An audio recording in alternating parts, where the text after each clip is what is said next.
Ma'am, sino po sila, ma'am? Hello po, ako Kim Camerino po. Okay, Miss Kim, anong auto pala itong dala natin po? Lancer, 2001 Lancer Celia po. Lancer Sedia. Okay, ma'am, ito anong concept pala itong dala natin po? Sige po. Stance concept po. Okay, ito naka-airsus yata ito, tama ba? Opo, naka-air. Naka-air po, okay. Miss Kim, syempre very curious sa mga ka-auto natin.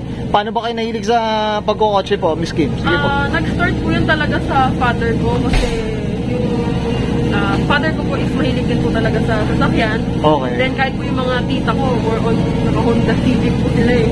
Okay. And so yun po, nag-start to, I think pandemic po. Binigay na po sa akin, then yun po, ako doon na nag-start na maayusan po siya. Mayusan. Pero si Daddy, tinulungan ka bang ayusin yung sedya niyo? Opo.